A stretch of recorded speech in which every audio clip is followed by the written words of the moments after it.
ربی قد آتیتنی من الملک وعلمتنی من تعویل الاحادیث۔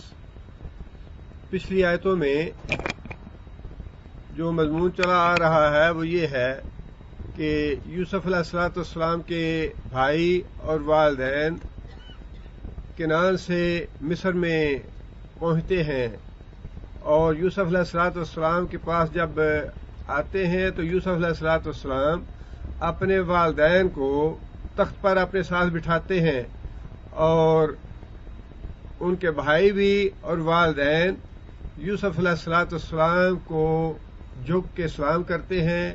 یوسف علیہ السلام کہتے ہیں کہ ابا جان، یہ ہے وہ حقیقت جو اللہ تعالیٰ نے مجھے خواب دکھایا تھا، اور اس خواب کو اللہ تعالیٰ نے سچ کر دیا۔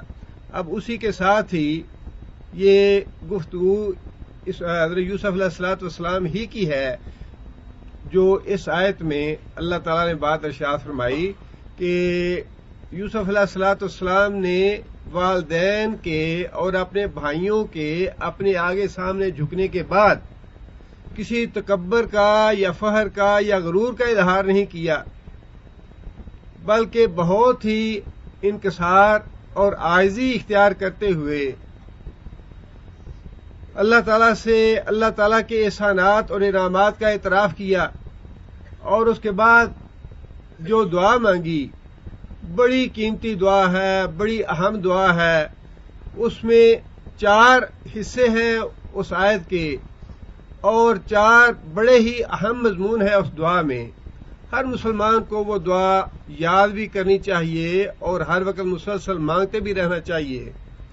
سب سے پہلے تو یوسف علیہ السلام نے اللہ تعالیٰ کے احسانات کا اعتراف کرتے ہوئے یہ بات کہی، رب، اے میرے رب، قد آتیتنی، تو نے دیا مجھ کو، من الملک، ملک یعنی بادشاہی، یا اللہ یہ بادشاہی تیری دی ہوئی ہے، وعلمتنی من تعویل الاحادیث، وعلمتنی، اور تو نے مجھے سکھایا یا تو نے مجھے علم دیا، من تعویل الاحادیث، باتوں کی تہ تک پہنچنے کا، باتوں کا صحیح مفہوم جاننے کا، باتوں کی اصل حقیقت جاننے کا علم تو نے مجھے دیا ہے، یا خوابوں کی تعویل اور خوابوں کی تعبیر کا علم تو نے مجھے دیا ہے۔ اب انسان نے اگر سبق حاصل کرنا ہو تو انسان کے لیے سبق حاصل کرنے کے لیے بہت پہلو ہیں اور بہت سی باتیں ہیں۔ اب بلا شبہ یوسف علیہ السلام نے بادشاہی کا ذکر کیا کہ یا اللہ یہ تیرا انعام ہے کہ بادشاہی تو نے دی ہے، تیری دی ہوئی بادشاہی ہے، لیکن اس کا مطلب یہ نہیں ہے کہ اللہ تعالیٰ کا اگر شکر ادا کرنا ہو تو صرف بادشاہی اس کے لیے ہونی چاہیے۔ اگر اللہ تعالیٰ کا شکر ادا کرنے کا مزاج ہے انسان کا تو ہمارا گھر بھی تو ہماری بادشاہی ہے۔ یہ کس نے دیا ہے؟ ہماری اولاد اور ہمارے بال بچے، یہ ہماری ہر آدمی کی بادشاہی ہے۔ نبی صلی اللہ علیہ وسلم نے یہی تو بات ارشاد فرمائی ہے کہ ہر انسان جو ہے وہ اللہ کی بارگاہ میں مسئول ہے، وہ چرواہا ہے، اور اس کی رعیت اس کے بال بچے ہیں، گھر اس کی بادشاہی ہے۔ اگر انسان نے شکر ادا کرنا ہے تو انسان کے شکر ادا کرنے کا یہ بھی پہلو ہے کہ یا اللہ یہ گھر جو تو نے دیا ہوا ہے یہ میری بادشاہی ہے، یہ تو نے دی ہے۔ یہ ضروری نہیں ہے کہ فی الواقع انسان کے پاس بادشاہی ہو تو تب انسان اللہ کا احسان کا اعتراف کرے۔ پہلی بات تو یوسف علیہ السلام نے یہ ارشاد فرمائی کہ یا اللہ یہ تو نے بادشاہی دی ہے مجھے، یہ تیرا احسان ہے۔ قل اللہم مالک الملک تؤتی الملک من تشاء وتنزع الملک ممن تشاء، اللہ تعالیٰ جس کے گھر بنانا چاہتا ہے ان کو گھر کی بادشاہی دیتا ہے، اور جس کے گھر اللہ اجاڑنا چاہتا ہے اللہ چھین لیتا ہے۔ تعز من تشاء وتذل من تشاء بیدک الخیر، یا اللہ خیر اور بھلائی تیرے ہی ہاتھ میں ہے۔ یہ تیرا احسان ہے، تیرا فضل ہے، تیرا کرم ہے کہ تو نے مجھے کنویں سے نکال کے کہاں بادشاہی کے تخت پہ بٹھا دیا، اور پھر تو نے مجھے علم دیا ہے۔ اور ویسے علم جو ہے وہ ہے تو جب بھی قرآن مجید میں علم کی بات آتی ہے تو اس سے مراد علم وحی ہے، اللہ کا دیا ہوا علم ہے، کتاب و سنت کا علم ہے. لیکن باقی علم جو ہے وہ بھی اللہ تعالیٰ کا احسان ہے، اللہ کی نعمت ہے. اس میں اللہ تعالیٰ کی نافرمانی کی بات نہ ہو تو جو بھی علوم ہے، خواہ ان کا تعلق دنیا سے ہے یا دین سے ہے، وہ سارے اللہ کا احسان ہے، اللہ کا فضل ہے. جس کو اللہ نے جو بھی علم دیا ہے اس پہ اللہ کا احسان، اللہ تعالیٰ کا شکر ادا کرنا چاہیے اور اللہ کے احسان کا اعتراف کرنا چاہیے کہ یا اللہ یہ بھی تیرا احسان ہے، یہ بھی تیرا فضل ہے، بشرطے کہ دنیا کے اس علم میں اللہ اور اللہ کے رسول کی نافرمانی نہ پائی جائے. آگے وہ دعا ہے جو یوسف علیہ السلام نے اللہ تعالیٰ سے کی، اور اس دعا کے 4 حصے ہیں، بڑے ہی اہم اور بڑی ہی مضمون کے اعتبار سے اچھی دعا ہے. پہلی بات تو یہ فاطر السماوات والارض، پہلا حصہ اس دعا کا یہ ہے فاطر السماوات والارض، جس میں مکمل طور پہ توحید ہے کہ یا اللہ زمین و آسمان کا بنانے والا، اس کو چلانے والا، اس کی تدبیر کرنے والا، اس کو پالنے والا، اس کی حفاظت کرنے والا، یا اللہ تو ہی ہے فاطر السماوات والارض. دوسرا حصہ یہ ہے کہ انسان کا بندے کے ساتھ تعلق جو ہے اس کا انسان اعتراف کرے. انسان کا اور بندے کا تعلق کیا ہے؟ وہ تعلق یہ ہے انت ولی فی الدنیا والآخرہ، یا اللہ تو ہی میرا سرپرست ہے دنیا میں، مولانا ہے ہمارا ولی ہے، ہمارا سرپرست ہے، ہماری دیکھ بھال کرنے والا، ہمیں پالنے والا، ہمیں کھلانے والا، ہمیں رزق دینے والا. یا اللہ تو ہی دنیا میں بھی ہے، جس طرح تو نے دنیا پہ اپنے احسان کیے، اپنا فضل کیا، اپنی رحمت فرمائی اور مجھے کہاں سے کہاں پہنچا دیا. یا اللہ تیری سرپرستی آخرت میں بھی ہوگی، دنیا میں بھی اور آخرت میں بھی، ہر جگہ پہ اللہ کی رحمت اور اللہ کا فضل اللہ سے مانگنا چاہیے. اللہ کی رحمت اور فضل کے بغیر نہ اس دنیا میں انسان کا کوئی ٹھکانہ ہے نہ آخرت میں ٹھکانہ ہے. اس لیے یوسف علیہ السلام نے دونوں جگہوں کا ذکر کیا کہ یا اللہ دنیا میں بھی تو میرا ولی ہے، انت ولی فی الدنیا والآخرہ، اور آخرت میں بھی تو ہی میرا ولی ہوگا. معاملات دنیا میں بھی تیرے ہاتھ میں ہیں اور معاملات آخرت میں بھی تیرے ہاتھ میں ہوں گے. تیسری بات یہ ہے توفنی مسلمن، یا اللہ مجھے اس حال میں فوت کرنا کہ میں اپنی زندگی تیری اطاعت اور تیری فرما برداری میں بسر کر رہا. توفنی مسلمن، مجھے اس حال میں، اس کا مطلب یہ ہے کہ انسان کو مرتے دم تک اللہ کی اطاعت اور اللہ کی عبادت میں مشغول رہنا چاہیے. یہ جو حسن خاتمہ ہے بہت بڑی بات ہے، اور حسن خاتمہ جو ہے انسان کی موت جو ہے ساری زندگی کا نچوڑ ہے. انسان کو موت کے وقت الا ماشاء اللہ، لیکن موت سے ہی انسان کی عاقبت کا پتہ چل جاتا ہے، اس کی زندگی کے معاملات کا پتہ بھی چل جاتا ہے کہ اس نے زندگی کیسی گزاری اور اس کا عاقبت کا معاملہ کیسا ہونے والا ہے.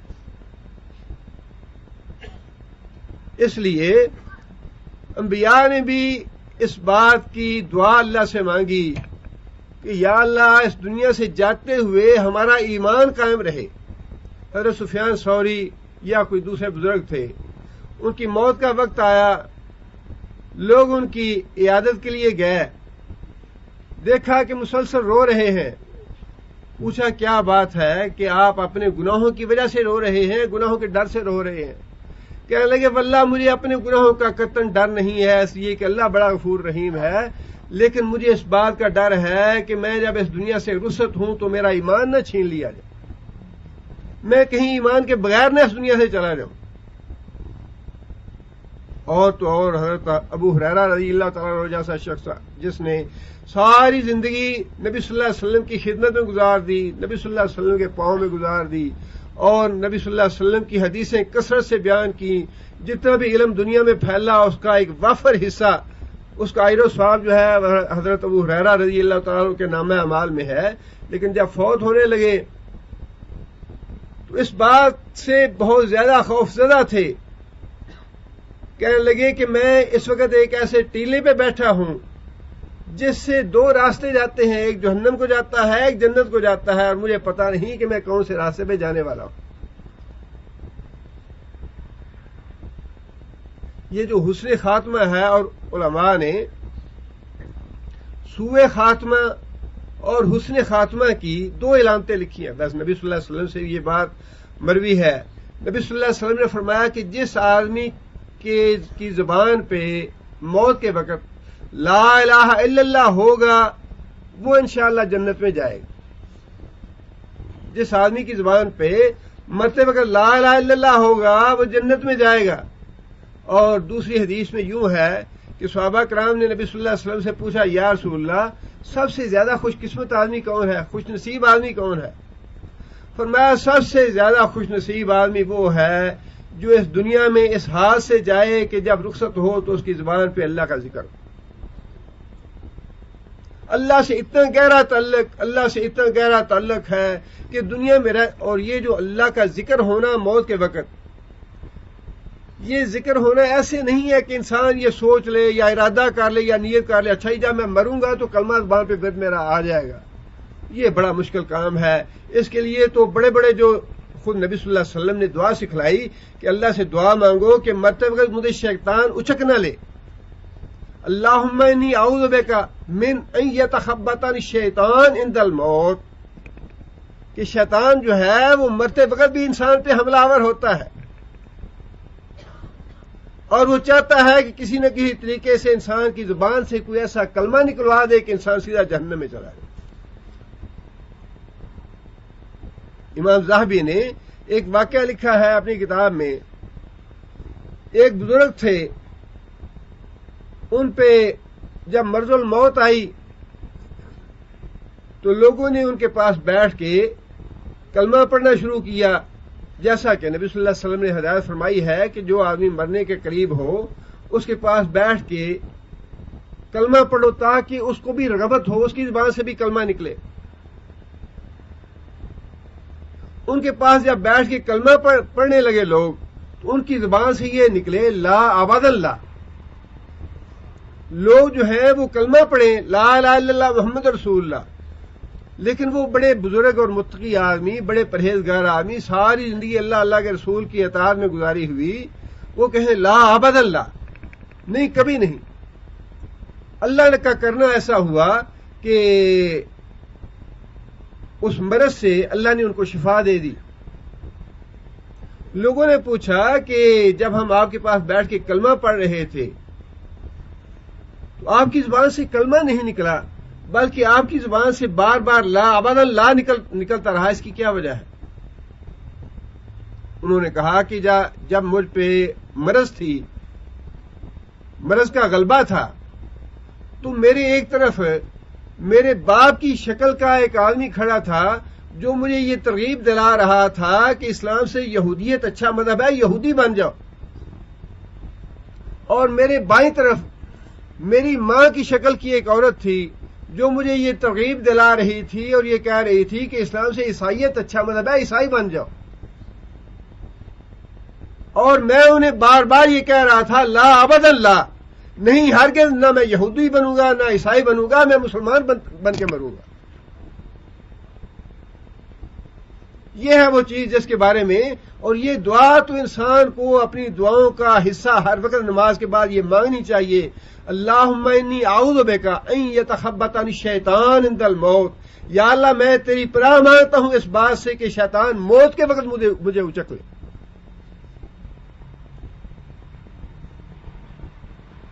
معاملہ جو ہے یہ سچی بات ہے، بڑا نازک ہے۔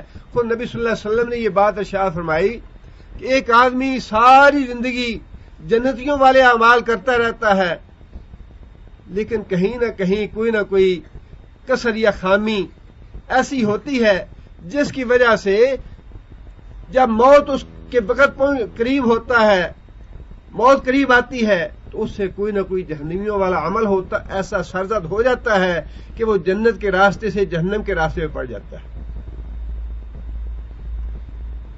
اور اسی طرح فرمایا کہ بعض اوقات یوں بھی ہوتا ہے کہ ایک آدمی ساری زندگی جہنمیوں والے عمل کرتا رہتا ہے، لیکن اس کے دل کے اندر کہیں نہ کہیں کوئی کسک ضرور رہتی ہے، کوئی خلق ضرور رہتی ہے، کوئی ندامت اور ملامت اس کے جسم میں یا اس کے ضمیر میں ضرور رہتی ہے کہ تم غلط کام کر رہے ہو. اور پھر جیسے وہ وقت موت کے قریب پہنچتا ہے تو اللہ تعالیٰ اس سے کوئی نہ کوئی جنتیوں والا عمل کروا لیتے ہیں، وہ آدمی جنت میں چلا جاتا ہے. اس لیے حسن خاتمہ کی دعا جو ہے یہ حسن خاتمہ کی دعا ہے. توفنی مسلمن یا ایھا الذین آمنوا اتقوا اللہ حق تقاتہ ولا تموتن الا وانتم مسلمون. لا تموتن الا وانتم مسلمون. لوگوں اس حال میں مرنا کہ اس دنیا میں ایمان کے ساتھ رخصت ہو. فاعبد ربک حتی یاتیک الیقین. تمہیں موت اس حال میں آئے کہ تم اپنے رب کی بندگی میں مشغول ہو. توفنی مسلمن، یا اللہ مجھے اس حال میں فوت کرنا کہ میں تیری بندگی میں مشغول ہوں. حسن خاتمہ اور سوء خاتمہ کی علماء نے دو علامتیں لکھی ہیں جس سے تھوڑا اندازہ ہو سکتا ہے کہ انسان کا حسن خاتمہ ہے یا سوء خاتمہ ہے. حسن خاتمہ کی پہلی شرط یہ ہے کہ انسان عقیدہ توحید پہ مرے. سب سے پہلی شرط عقیدہ توحید انسان کا بالکل سچا اور کھرا ہونا چاہیے، اس میں کسی قسم کی آمیزش نہیں ہونی چاہیے. فاطر السماوات والارض، آسمان و زمین کا پیدا کرنے والا، آسمان و زمین کے درمیان جو کچھ پیدا ہے اس کا پیدا کرنے والا، اس کا مالک، اس کا خالق، اس کا رازق. اللہم لک الحمد انت قیام السماوات والارض. یا اللہ زمین و آسمان کو قائم کرنے والا تو ہے. ولک الحمد انت نور السماوات والارض. زمین و آسمان میں جو بھی چیز روشن ہے وہ تیرے نور کی وجہ سے روشن ہے. انت رب السماوات والارض ولک الحمد. یا اللہ زمین و آسمان میں جس کی پرورش ہو رہی ہے، جس کو جو بھی پل رہا ہے، انت رب السماوات والارض. زمین و آسمان اور اس کے درمیان جو بھی چیز ہے اس کا پالن ہار تو ہی ہے. حمد اور ثنا تیرے لیے. سب سے پہلی بات حسن خاتمہ کی کہ انسان توحید کے عقیدے پہ قائم ہو. اور دوسری بات یہ کہ جب انسان اس دنیا سے رخصت ہو تو انسان اللہ تعالیٰ کی رضا، اللہ کی اطاعت اور اللہ تعالیٰ کی فرما برداری کے کاموں میں مشغول ہو.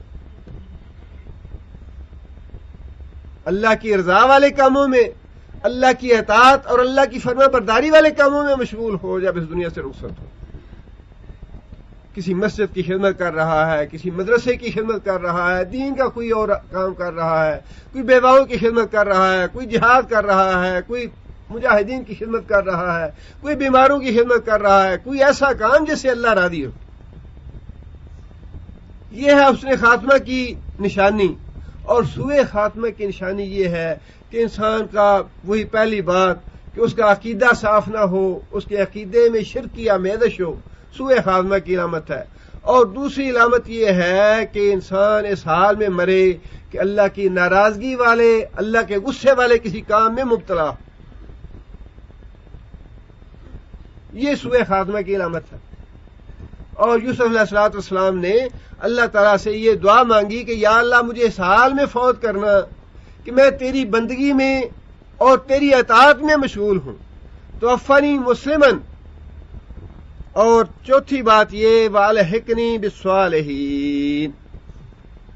الحقنی بالصالحین، اور مجھے مرنے کے بعد صالحین کے ساتھ ملا دینا. پیغمبر سے بڑا صالح اور کون ہوگا؟ پیغمبر سے بڑا صالح، بڑا متقی، بڑا نیک اور بڑا اولیاء میں اولیاء اللہ اور کون ہوگا؟ لیکن پیغمبر بھی اس بات کی تمنا کر رہا ہے، اس بات کی اللہ سے دعا مانگ رہا ہے کہ یا اللہ مرنے کے بعد مجھے صالح لوگوں سے ملا دینا. یہ دونوں باتیں انسان اگر اس دنیا سے لے کے جائے گا تو ہوگا، اگر اس دنیا سے انسان لے کے نہیں جائے گا دونوں باتیں نہیں ہوں. حسن خاتمہ ساری زندگی کے اعمال کا نچوڑ ہے. اگر آپ نے اپنی ساری زندگی میں اللہ کے رسول کی اطاعت کو مقدم رکھا، اللہ کی رضا کو مقدم رکھا، کتاب و سنت پہ عمل کرنے کی پوری کوشش کی تو انشاءاللہ اللہ تعالیٰ سے توقع کرنی چاہیے کہ اللہ تعالیٰ انشاءاللہ حسن خاتمہ کرے. توفانی مسلمن پہ اللہ تعالیٰ انشاءاللہ ہمارا معاملہ کریں گے. هو الرحمن وآمنا بہی، قل اے محمد صلی اللہ علیہ وسلم آپ کہہ دیجئے هو الرحمن، جس پہ ہم ایمان لائے ہیں وہ بڑا مہربان ہے. چھوٹی موٹی کوتاہیاں، لغزشیں اور گناہ اللہ ساتھ معاف کرتے رہتے ہیں، لیکن انسان دنیا میں اللہ سے بے خوف نہ ہو جائے، اللہ سے بے ڈر نہ ہو جائے. اگر گناہ ہو تو گناہ سے بھی انسان کانپتا رہے، توبہ استغفار کرتا رہے، اور اپنی طرف سے بھرپور کوشش یہ کرے کہ اللہ کی رضا اور اللہ کی اطاعت والے کام کرنے. تو پھر اللہ کی مہربانی سے، اللہ کے فضل سے یہ توقع رکھنی چاہیے اور یہ ایمان رکھنا چاہیے هو الرحمن وآمنا بہ فعلیہ توکلنا، وہ رحمان ہے جس پہ ہم ایمان لائے ہیں اور اس پہ ہمارا بھروسہ ہے کہ انشاءاللہ وہ ہمارا خاتمہ بالخیر کرے گا. اور اسی طرح الحقنی بالصالحین، صالحین کے ساتھ ملے گا وہی جو اس دنیا میں صالحین کے ساتھ رہا. یہ ممکن نہیں کہ انسان اس دنیا میں برے لوگوں کے ساتھ رہے اور دعا کرے اور اس کے نتیجے میں قیامت کو صالحین کے ساتھ مل جائے. یہ قانون نہیں اللہ کا. قانون یہی ہے کہ انسان کی اگر صالحین کے لیے تڑپ ہے، جذبہ ہے، ان سے محبت ہے، ان سے تعلق ہے، اس دنیا میں بھی لوگ انسان صالحین سے، متقی لوگوں سے، موحد لوگوں سے اپنا تعلق رکھے، ان سے دوستی رکھے. اور یہ عقیدہ توحید کے بعد سب سے بڑا جو اہمیت ہے وہ عقیدہ الولاء والبراء کی ہے. اللہ کے دشمنوں سے دشمنی رکھنا، اللہ کے دوستوں سے دوستی کرنی، نیک لوگوں سے. اور پھر صحابہ کے لیے تو خاص طور پہ اللہ تعالیٰ نے دعا سکھلائی، ربنا اغفر لنا ولاخواننا الذین سبقونا بالایمان، کہ ان کے لیے تو ہر وقت دعا کرتے رہو، یا اللہ ہمیں بھی معاف فرما اور ہم سے پہلے جو صحابہ کرام ایمان لائے، ہمارا ایمان جن کا محتاج ہے، جن کے ذریعے ہم تک ایمان پہنچا ہے، یا اللہ انہیں بھی معاف فرما. ان سے اتنی محبت ہو، ان سے اتنا گہرا تعلق ہو صحابہ کرام کے ساتھ کہ انسان اپنے لیے دعا مانگنے کے ساتھ ہی ان کے لیے بھی دعا کرے کہ یا اللہ ان کی مغفرت بھی فرما. احب الصالحین ولست منہم، امام ابو حنیفہ رحمۃ اللہ علیہ کا شعر ہے، احب الصالحین، میں صالح لوگوں سے محبت کرتا ہوں، ولست منہم، لیکن میں خود ان سے نہیں ہوں. آپ اندازہ لگائیے، ایک دنیا انہیں اپنا امام کہتی ہے اور ان کی فقہ سے مستفید ہوتی ہے، لیکن عاجزی اور انکسار اتنا ہے کہ فرماتے ہیں احب الصالحین، میں صالح اور نیک لوگوں کو پسند کرتا ہوں، ولست منہم، لیکن خود صالح نہیں ہوں. لعل اللہ یرزقنی صلاحا، اور میں اللہ سے امید رکھتا ہوں کہ نیک اور صالح لوگوں کے ساتھ محبت کی وجہ سے اللہ میری بھی اصلاح فرما دے گا.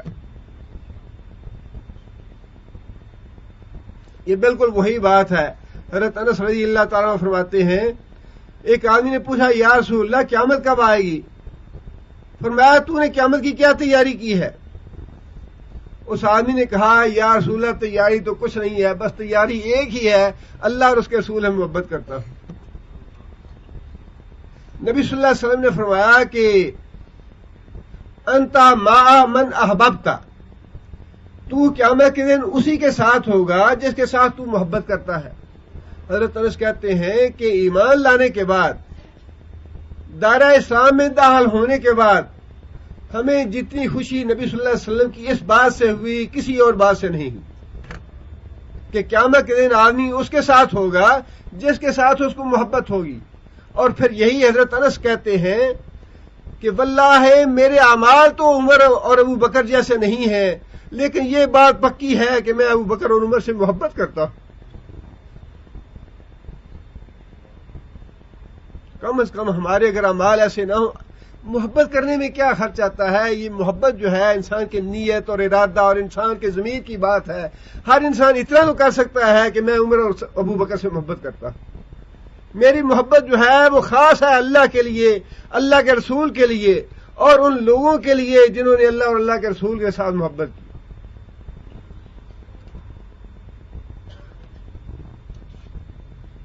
اس دنیا میں انسان اگر صالح اور نیک اور متقی لوگوں کے ساتھ اٹھے، اور پھر نبی صلی اللہ علیہ وسلم نے اس بات کو بڑے خوبصورت انداز میں بڑی اچھی مثال سے سمجھایا کہ دیکھو نیک لوگوں کی صحبت، نیک لوگوں کی محبت، اس کی مثال ایسے ہے جیسے ایک آدمی خوشبو فروش کے پاس بیٹھتا ہے، خوشبو بیچنے والے کے پاس بیٹھتا ہے۔ اگر وہ خوشبو نہ بھی خریدے گا تو خوشبو بیچنے والے سے اسے خوشبو تو آئے گی۔ بالکل یہی معاملہ نیک اور متقی آدمی کا ہے۔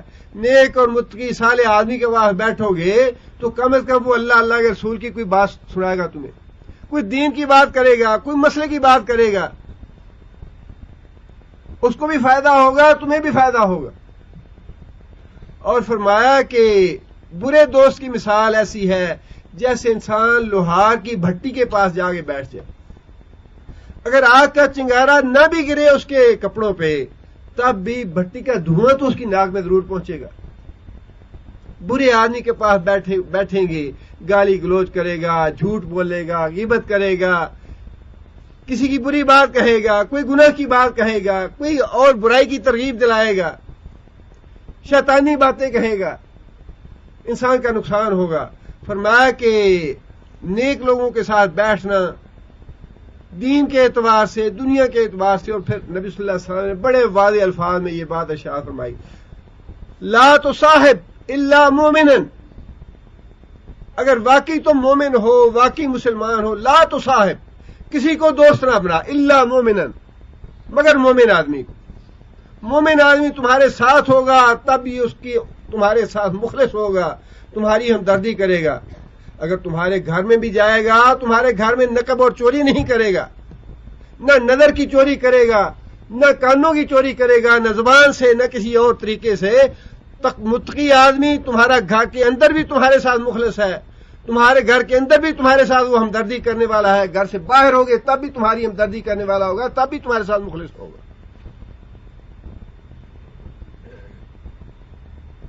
برے آدمی کو لے کے جاؤ گے گھر میں تو وہ ہزار طرح کی چوریاں کرے گا، تم اس کو مجلس میں بٹھاؤ گے، بیٹھک میں بٹھاؤ گے، تب بھی وہ اس کی کان جو ہے وہ تمہارے گھر کی طرف ہوں گے، تمہاری بیوی کی آواز سنے گا، تمہاری بیٹی میں دلچسپی لے گا، تمہارے گھر کی باتیں سنے گا، اس کی آنکھیں چوری کریں گی۔ فرمایا کہ لا تصاحب الا مومنا، دوست بنانا ہے تو مومن آدمی کو دوست بناؤ۔ اور نبی صلی اللہ علیہ وسلم نے یہ بات ارشاد فرمائی کہ میں نے دنیا میں کسی کو اپنا دوست بنایا ہی نہیں۔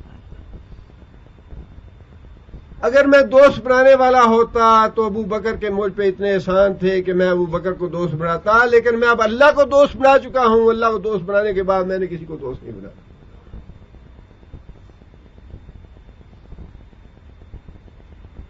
والذین آمنوا اشد حبا للہ، دوستی ہے تو اللہ کے ساتھ اور اللہ کے رسول کے ساتھ۔ فرمایا کہ رضیت باللہ ربا وبالاسلام دینا وبمحمد نبیا، جس آدمی نے یہ بات کہی اپنے دل سے، رضیت باللہ ربا، رب سے اتنی دوستی ہے کہ میں اس کی ہر بات پہ راضی ہوں، جو فیصلہ کرے، جو میری تقدیر لکھی، جو کچھ اسے مجھے دیا، جو لیا، جو بھی ہے، رضیت باللہ ربا وبالاسلام دینا، اور اسلام میرا دین ہے، اس سے اچھا کوئی دین نہیں، وبمحمد نبیا، اور محمد صلی اللہ علیہ وسلم میرے نبی ہیں، اس سے بڑھ کے بات اور کیا ہو سکتی ہے۔ فرمایا کہ جو آدمی یہ بات اپنے دل سے جانے، جو دل سے کہے، اس نے ایمان کا صحیح ذائقہ چکھا، اسے ایمان کا صحیح لطف آیا، صحیح مزہ اس آدمی کو آیا ایمان کا، جو اللہ کے رب ہونے پہ راضی ہوا، محمد صلی اللہ علیہ وسلم کے نبی ہونے پہ راضی ہوا، اور اپنے دین اسلام کے ہونے پہ راضی ہوا۔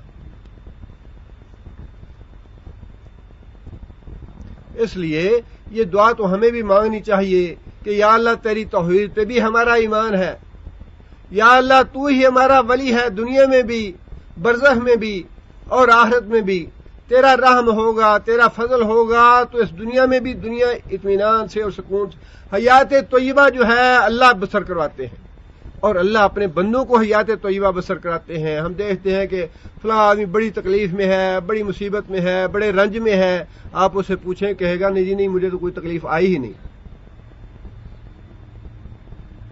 یہ قناعت کون دینے والا ہے؟ یہ صبر کون دینے والا ہے؟ تکلیفیں اور مصیبتیں آتی ہیں ان پہ بھی جو اللہ کے بندے ہیں، لیکن اللہ تعالیٰ انہیں اتنا صبر اور سکون دے دیتا ہے، اپنی تقدیر پہ اتنی رضا دے دیتا ہے، اپنے ساتھ ایسا تعلق بنا دیتا ہے اللہ تعالیٰ کی طرف سے جو بات بھی آتی ہے وہ اس پہ راضی رہتا ہے۔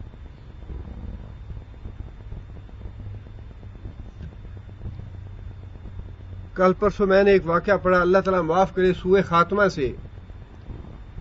اس نے خاتمہ کی دعا ہر مومن کو کرنی چاہیے۔ 1857 میں جنگ آزادی ہوئی جسے انگریزوں نے غداری کا نام دیا، اور بعض مسلمانوں کی اور منافقوں کی کہنا چاہیے غداری کی وجہ سے جنگ آزادی کامیاب نہ ہو سکی، اور اس جنگ آزادی میں جن لوگوں نے انگریزوں کی خدمات کی، مسلمانوں سے غداریاں کی، ان کو بڑے انعام و اکرام دیے انگریزوں نے، اور وہ مسلمان جنہوں نے آزادی کے لیے جد و جہد کی، جس میں اس وقت ہندو بھی شامل تھے یا دوسرے غیر مسلم بھی شامل تھے، ان کو پھانسیاں دی گئیں۔ انہی میں سے ایک آدمی کا واقعہ، خدا بخش کوئی آدمی تھا، اس نے اس غدر میں یا اس جنگ آزادی میں کچھ انگریزوں کی جانیں بچائیں۔ جب حکومت دوبارہ قائم ہو گئی اور جنگ آزادی کا معاملہ ختم ہو گیا تو انگریزوں نے نوازنا شروع کیا اپنے موثروں کو یا مسلمانوں کے غداروں کو۔ ان میں سے ایک آدمی خدا بخش تھا جس نے بہت سے انگریزوں کی جانیں وغیرہ بچائیں اور انگریزوں کا ساتھ دیا۔ ڈپٹی کمشنر نے پوچھا اس سے، بخش تمہیں کتنی زمین چاہیے؟ وہ بخش جو تھا ایک عام آدمی تھا، جب اس نے انگریز بہادر کی زبان سے یہ سنا کہ تمہیں کتنی زمین چاہیے، کتنے مربع چاہیے، بڑا خوش ہوا۔ وہ کمشنر نے خود ہی یہ بات کہی کہ اچھا تم اپنا گھوڑا دوڑاؤ اور سورج غروب ہونے تک جتنی زمین تم اپنے گھوڑے سے دوڑا لو گے، جتنی زمین میں، وہ ساری کی ساری زمین تمہاری۔ خدا بخش بڑا خوش ہو گیا کہ میں تو پورے علاقے کا سب سے بڑا زمیندار بن جاؤں گا، صبح سے لے کر شام تک گھوڑا دوڑاؤں گا اور جتنی زمین میں گھیر لوں گا وہ ساری زمین کا مالک بن جاؤں گا۔ گھوڑا لیا اور شروع ہو گیا دوڑانا زمین پہ۔ دوڑاتے دوڑاتے ہف گیا اور تھک گیا، اور اس کی ایسی کیفیت ہو گئی، لیکن اس کیفیت میں بھی، تھکنے کی کیفیت میں اور اس کیفیت میں بھی اس نے کوشش یہ کی کہ جتنی بھی زیادہ سے زیادہ زمین میں گھیر سکتا ہوں گھیر لوں۔ زمین تو اس نے بڑی گھیر لی، تاریخ میں لکھا ہے کہ 200 مربع زمین اس نے صبح سے لے کر شام تک گھوڑا دوڑا کے گھیر لی۔ لیکن نتیجہ یہ ہوا کہ جب وہ شام کے وقت گھوڑا دوڑا کے واپس پہنچا تو جیسے ہی وہ ہفتہ اور سانس پھولا ہوا اور تھکا ہوا جب وہ کمشنر کے پاس پہنچا تو وہیں اس کی ڈیتھ ہو گئی۔ جب کمشنر کے پاس پہنچا تو ڈیتھ ہو گئی اس کی۔ 200 مربع زمین تو اس نے گھیر لی، زمین لے لی وہ، لیکن مرنے کے بعد کتنی زمین ملی اسے؟ 2 گز یا 4 گز؟ یہ تو انسان کا ایک اپنا ذہن ہے، انسان کے اپنے ہدف ہے، وہ اس دنیا میں کیسی زندگی بسر کرنا چاہتا ہے، کیا لینا چاہتا ہے، کیا اللہ سے مانگتا ہے۔ اللہ سے جو بھی انسان مانگے گا اللہ تعالیٰ دے گا، جو انسان اللہ تعالیٰ سے حسن خاتمہ مانگے گا اللہ حسن خاتمہ دے گا۔ توفنی مسلمن والحقنی بالصالحین، یہ دعا مانگیں گے تو اللہ تعالیٰ اپنی اطاعت اور فرمان برداری میں دنیا سے لے جائیں گے، اور مرنے کے بعد صالحین سے ملا دیں گے. اور اگر اللہ کو بھولے رہیں گے, اللہ سے غافل رہیں گے, دنیا میں پڑے رہیں گے, مربے اکٹھے کرنے ہیں, فلیٹ اکٹھے کرنے ہیں, پلاٹ اکٹھے کرنے ہیں, کاروبار بنانا ہے, فیکٹریاں بنانی ہیں, تو پھر وہی ہے کہ والد صاحب کہتے ہیں جہاں ہم پڑھتے تھے ہم اس راستے سے گزرتے, ٹانگوں کا اڈا تھا, اور وہاں پہ اڈے پہ ہم ایک آدمی کو دیکھتے روزانہ صبح سے لے کر شام تک اس کی زبان پہ یہی بات ہوتی, 2 پیسے گٹھا 2 پیسے گٹھا, گھاس بیچتا تھا. وہ مرنے کا وقت قریب آ گیا, لوگوں نے اسے کہا کلمہ پڑھو لا الہ الا اللہ محمد رسول اللہ. مرتے وقت بھی اس کی زبان پہ وہی بات رہی, 2 پیسے گٹھا 2 پیسے گٹھا 2 پیسے گٹھا. جس نے ساری عمر گٹھے بیچنے ہیں وہ گٹھے بیچتے ہی مرے گا. جس نے ساری عمر اپنے کاروبار میں گزارنی ہے, ڈالر اکٹھے کرتے گزارنی ہے, ریال اکٹھے کرتے گزارنی ہے, وہ جب مرے گا تو اس کو فکر ڈالروں کی اور ریالوں کی ہوگی, اس کو اللہ کا رسول کا نام زبان پہ نہیں آئے گا.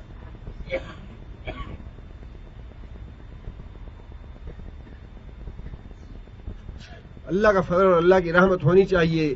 یہی کلمہ توحید جس کی وجہ سے انسان کا حسن خاتمہ ہوتا ہے, یہی وہ کلمہ توحید ہے جو قبر میں بھی کام آئے گا. حضرت عائشہ رضی اللہ تعالیٰ نے پوچھا یا رسول اللہ, آپ نے فرمایا کہ قبر میں بڑی سخت انسان کی آزمائش ہوتی ہے, جس طرح فتنہ دجال سے انسانوں کی آزمائش ہوگی اس کے قریب قریب آزمائش ہوگی قبر میں, اتنی شدید آزمائش ہوگی. حضرت عائشہ نے عرض کیا یا رسول اللہ, میں تو ایک بڑی کمزور اور ناتواں خاتون ہوں, میں کیسی اس آزمائش کا مقابلہ کروں گی, میرا کیا بنے گا؟ رسول اللہ صلی اللہ علیہ وسلم نے فرمایا کہ یہ جو دنیا میں جسم و جان ہے بات اس کی نہیں ہے, بات انسان کے عقیدے کی ہے. جو آدمی لا الہ الا اللہ پہ ثابت قدم رہے گا, لا الہ الا اللہ اس کو آزمائش سے بچائے گا. حسن خاتمہ بھی لا الہ الا اللہ کی وجہ سے, اور برزخ میں کامیابی لا الہ الا اللہ کی وجہ سے, اور جنت میں داخلہ بھی لا الہ الا اللہ کی وجہ سے. جس نے اپنی ساری زندگی اس کی بنیاد پہ گزاری ہے اللہ اور اللہ کی رسول کی اطاعت میں, اس کا خاتمہ بھی انشاءاللہ اچھا ہوگا. اور صالح نبی صلی اللہ علیہ وسلم, اس سے بڑی بات اور کیا ہو سکتی ہے؟ یہ تو یوسف علیہ السلام کی دعا ہے. رسول اکرم صلی اللہ علیہ وسلم کے آخری الفاظ کیا تھے وفات سے پہلے؟ اللہم اغفر لی ورحمنی, یا اللہ میرے گناہ معاف فرما دے, یا اللہ مجھ پہ رحم فرما دے, والحقنی بالصالحین, اور یا اللہ صالحین کے ساتھ مجھے ملا دے. رسول اللہ صلی اللہ علیہ وسلم تو اس بات کے محتاج ہیں کہ اللہ تعالیٰ سے یہ دعا کریں کہ یا اللہ میرے گناہ بھی معاف فرما, یا اللہ میرے حال پہ رحم فرما, اور یا اللہ مرنے کے بعد مجھے صالحین کے ساتھ ملا دینا. یوسف علیہ السلام تو اس بات کے محتاج ہیں کہ اللہ سے دعا کریں کہ یا اللہ مجھے اس حال میں موت دینا کہ میں تیری اطاعت میں, تیری بندگی میں, تیری غلامی میں, تیری فرما برداری میں اس دنیا سے رخصت ہوں, اور مرنے کے بعد مجھے صالحین سے ملا دینا. ہم جیسے گناہ گاروں میں سے جو شخص بے نیاز ہو جائے یا غافل ہو جائے یہ دعا مانگنے سے, اس سے بڑا بد نصیب اور محروم آدمی کون ہو سکتا ہے؟ ہمیں تو ہر وقت یہ دعا مانگنی چاہیے کہ یا اللہ ہمیں اپنی اطاعت اور بندگی میں موت دینا اور مرنے کے بعد صالحین سے ملانا. یہ قصہ ختم ہو گیا یوسف علیہ السلام کا. جو کافروں نے اور یہودیوں نے نبی صلی اللہ علیہ وسلم سے سوال کیا تھا اس سوال کا جواب مکمل ہو گیا. لیکن چونکہ محض قصہ سنانا مطلوب نہیں ہے, قرآن مجید کا یہ انداز نہیں کہ قصے کہانیاں سنائی جائیں لوگوں کو, مطلوب یہ نہیں ہے. مطلوب یہ ہے کہ واقعات سنا کے لوگوں کو انہیں تنبیہ کی جائے, انہیں نصیحت کی جائے. لہذا واقعہ ختم ہو گیا.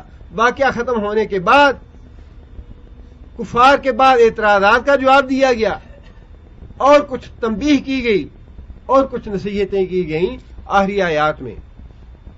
اور اللہ تعالیٰ نے بات شروع یہاں سے فرمائی, ذالک من انباء الغیب نوحیہ الیک. ذالک اشارہ کس طرف ہے؟ اس واقعے کی طرف. یوسف علیہ السلام کا یہ جو واقعہ ہے من انباء الغیب, یہ غیب کی خبروں میں سے ہے. جو واقعات پہلے گزر چکے 1000 سال پہلے, 2000 سال پہلے, 3000 سال پہلے, اللہ کے علاوہ کون اس سے واقف ہے؟ من انباء الغیب نوحی, ہم واحد کرتے ہیں اس کو الیکا تیری طرف. جواب آ گیا, واقعہ تو سنا دیا, لیکن اس کے بعد یہ جواب بھی دے دیا کہ محمد صلی اللہ علیہ وسلم اللہ کے رسول ہیں, ان کی طرف وحی نازل ہوتی ہے. تم نے امتحان لیا تھا نبی صلی اللہ علیہ وسلم کا. نبی صلی اللہ علیہ وسلم اس واقعے سے واقف نہیں تھے. نہ نبی صلی اللہ علیہ وسلم کنعان میں گئے, نہ نبی صلی اللہ علیہ وسلم مصر کا سفر کیا, نہ نبی صلی اللہ علیہ وسلم تاریخ کے واقعات سے واقف ہیں, ان پڑھ ہیں, امی ہیں. لہذا اس واقعے کی حقیقت یہ ہے کہ اس بات کو مان لو کہ محمد صلی اللہ علیہ وسلم اللہ کے رسول ہیں. غیب کی خبریں ہم انہیں وحی کے ذریعے بتاتے ہیں. وما کنت لدیہم, وما کنت اور نہیں تھا تو, لدیہم ان کے پاس. کن کے پاس؟ یوسف علیہ السلام کے بھائیوں کے پاس. تو اس وقت ان کے پاس تو نہیں تھا جو تو نے یہ سارا واقعہ سنا دیا ان لوگوں کو. اذ اجمعو جب وہ سارے کے سارے متفق ہوئے, اکٹھے ہوئے, امرہم اپنے اس معاملے پہ, اپنی اس سوچ پہ, اپنی اس سازش پہ, وہم یمکرون اور وہ سازش کر رہے تھے یوسف علیہ السلام کے خلاف. اللہ فرماتے ہیں, اللہ تعالیٰ نے وضاحت کر دی. یہ بات نبی صلی اللہ علیہ وسلم کو بتانے کی تو ضرورت نہیں تھی. ضرورت تو تھی کافروں کو یہ بات بتانے کی کہ بیوقوفوں یہ بات سوچو کہ کیا محمد صلی اللہ علیہ وسلم اس وقت موجود تھے جب یوسف علیہ السلام کے بھائیوں نے یہ سازش کی. جب بھائیوں نے یہ بات کہی کہ یا تو اس کو قتل کر دو, جلا وطن کر دو, یا کنویں میں ڈال دو. یہ ساری باتیں محمد صلی اللہ علیہ وسلم تمہیں بتا رہے ہیں. کیا محمد صلی اللہ علیہ وسلم اس وقت موجود تھے جب بھائیوں نے یہ فیصلے کیے؟ فرمایا کہ محمد صلی اللہ علیہ وسلم موجود نہیں تھے. وما کنت لدیہم, آپ وہاں نہیں تھے. تو پھر یہ باتیں معلوم کیسے ہوئی؟ معلوم اس طرح ہوئی, نوحی الیک, ہم نے یہ باتیں وحی کے ذریعے تم تک پہنچائیں کیونکہ تم اللہ کے رسول ہو. آگے اللہ فرماتے ہیں, اب بات تو یہ تھی کہ کفار نے یہ بات کہی تھی, یہ وعدہ کیا تھا کہ آپ ہمیں سوال کا جواب دے دیں, اور اگر جواب دے دیا تو ہم آپ پہ ایمان لے آئیں گے. اور اللہ تعالیٰ نے بعض اوقات نبی صلی اللہ علیہ وسلم کی دعا قبول کر لی اس معاملے میں کہ یا رسول اللہ یہ جو کہتے ہیں یہ پورا کر دیں. اصحاب کہف کا معاملہ تھا, روح کا معاملہ تھا, یہ سوال کرتے رہے کافر نبی صلی اللہ علیہ وسلم سے. اسی طرح یوسف علیہ السلام اور ان کے والدین کا کنعان سے مصر جانے کا سوال کہ یہ کیوں گئے, یہ ساری باتیں تھیں. کبھی تو اللہ تعالیٰ نے یہ باتیں پوری فرما دیں, اور کبھی اللہ تعالیٰ نے فرمایا کہ اے محمد صلی اللہ علیہ وسلم تم ان کی ساری باتیں پوری کر دو, سارے مطالبے پورے کر دو, تب یہ ایمان نہیں لائیں. کبھی اللہ تعالیٰ نے ایسے بات ارشاد فرما دی. یہاں بھی اللہ تعالیٰ نے جواب بھی دے دیا کہ اچھا اگر یہ لوگ چاہتے ہیں کہ یوسف صلی اللہ علیہ وسلم اور ان کا خاندان کنعان سے مصر کیوں منتقل ہوا, تو اس کا جواب آپ بتا دیں انہیں. اس کے بعد پہلی بات تو یہ بتائی کہ یہ وحی کے ذریعے ہم نے تمہیں ساری باتیں بتائی ہیں, تمہاری رسالت پہ اب انہیں ایمان لے آنا چاہیے. لیکن ساتھ ہی اللہ تعالیٰ نے طنز کے طور پہ یہ بات بھی ارشاد فرما دی کہ اے محمد صلی اللہ علیہ وسلم یہ ضروری بھی نہیں کہ یہ اپنے وعدے کا پاس کریں. بس بڑے ہوتے ہیں جو کہتے ہیں اچھا جی وعدہ کیا ہے تو کون سا قرآن حدیث ہے. یہ بدبخت آدمی, اس سے بڑی قرآن و حدیث کی توہین کیا ہے کہ قرآن حدیث نے ہی تو وعدہ پورا کرنے کا حکم دیا ہے, تم یہ بکواس کرتے ہو کہ میں نے وعدہ کیا یا تحریر کی ہے تو کون سی قرآن حدیث کی بات ہے. یہ معاملہ تو کافروں کا تھا, بار بار نبی صلی اللہ علیہ وسلم سے وعدہ کرتے یہ سوال کا جواب دے دو ہم ایمان لے آئیں گے. وہ پورا ہوا, وہ پورا نہیں کیا وعدہ, پھر عہد شکنی کی.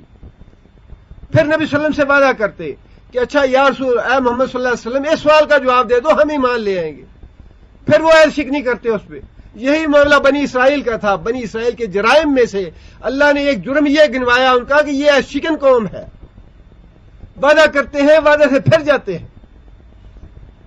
لا ایمان لمن لا عہد لہ, نبی صلی اللہ علیہ وسلم کی بڑی واضح حدیث ہے, لا ایمان اس آدمی کا ایمان نہیں, لا عہد لہ جو آدمی اپنے عہد کی پاسداری نہیں کرتا.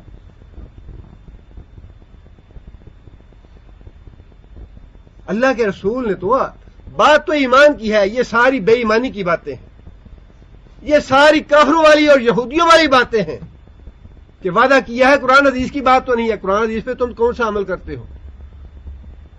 تمہیں کیا لحاظ ہے قرآن حدیث کا، یا کیا شرم اور حیا ہے قرآن اور حدیث کی؟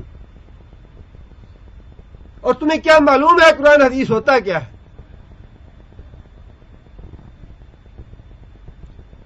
یہ تو ایسے لگتا ہے کہ شروع سے ہی یہ ایک لائن ہی الگ ہے، جو آدمی وہاں پہنچتا ہے اللہ اللہ کے رسول کا بائی بن کے وہاں پہنچتا ہے، یا وہاں پہنچ کے بائی بن جاتا ہے۔